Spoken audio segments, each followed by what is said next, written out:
अब मेरे और सबिका के बीच में कोई रिश्ता नहीं है। कह रहे थे रोशी से पूछो उसे अपने किस किस दोस्त के घर मिठाई भिजवानी है। तुम्हें अगर कुछ बॉदर कर रहा है तो तुम मेरे साथ शेयर कर सकती हो।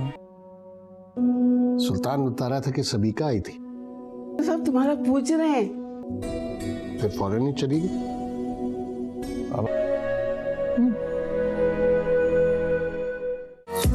सब जगह मिठाइयाँ बांट रहे। These grapes are really nice. नाजरीन, ड्रामा सीरियल मीम से मोहब्बत की आने वाली एपिसोड बहुत ज़्यादा इंटरेस्टिंग बनने वाली है।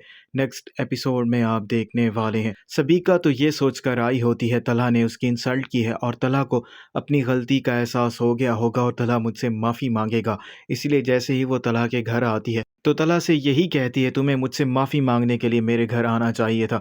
तो तला सबिका से कहता है माफ़ी तो तुम्हें मुझसे मांगनी चाहिए, मैंने तुम पर भरोसा करके बहुत बड़ी गलती की है। और सबिका तला के मुंह से जैसे ही ये बातें सुनती है उसे तो बहुत ज़्यादा गुस्सा आ जाता है और वो तला को बहुत सारी बातें भी सुनाती है और उसे कहती है तुम्हारा तो कुछ भी नहीं हो सकता, तुम तो पागल हो चुके हो और मोहित ही तुम्हें हर तरफ नज़र आता है। मैंने अपनी ज़िंदगी की बहुत बड़ी गलती की तुमसे मोहब्बत करके, मुझे ऐसा नहीं करना चाहिए था। सबिका और तला के दरमियान सब कुछ ख़त्म हो जाता है और जैसे ही आबिद साहब को ये बात मालूम होती है सबिका घर आई थी, वो तला से सवाल करता है सबिका अगर घर आई थी तो इतने जल्दी वापस क्यों चली गई है।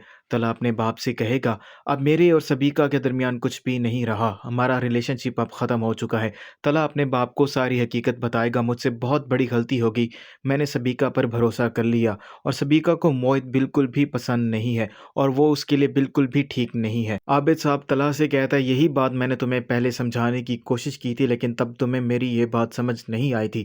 अभी भी वक्त है, तुम जाकर रोशी को मना लो, अगर कहीं उसकी शादी हो गई तो बहुत ज़्यादा देर हो जाएगी। और वहीं दूसरी तरफ रोशी के पांव तले से ज़मीन निकल चुकी है क्योंकि शारिक उसको पूरी तरह से ब्लैकमेल कर रहा है। शारिक तो यही चाहता था रोशी से बदला ले, अब वो रोशी से बदला ले रहा है तो रोशी बहुत ज़्यादा परेशान हो चुकी है और रोशी को समझ भी नहीं आ रहा ये सारी बात वो आखिरकार करे तो किससे करे। पहले तो तला ने उसे शारिक से बचा लिया होता है और शारिक के पास रोशी की एक वीडियो भी होती है जिसकी वजह से रोशी मज़ीद परेशान हो चुकी होती है और रोशी की माँ जैसे ही रोशी को परेशान देखेगी तो रोशी से सवाल करेगी आखिरकार क्या ऐसी बात है कि तुम कल से बहुत ज़्यादा परेशान लग रही हो। रोशी टाल मटोल करने की कोशिश करेगी और अपनी माँ से कहेगी जैसा आप समझ रही हैं वैसा कुछ भी नहीं है, मैं बिल्कुल भी परेशान नहीं हूँ। रोशी की माँ को ये बात तो समझ आ जाएगी रोशी कुछ न कुछ छुपा ज़रूर रही है।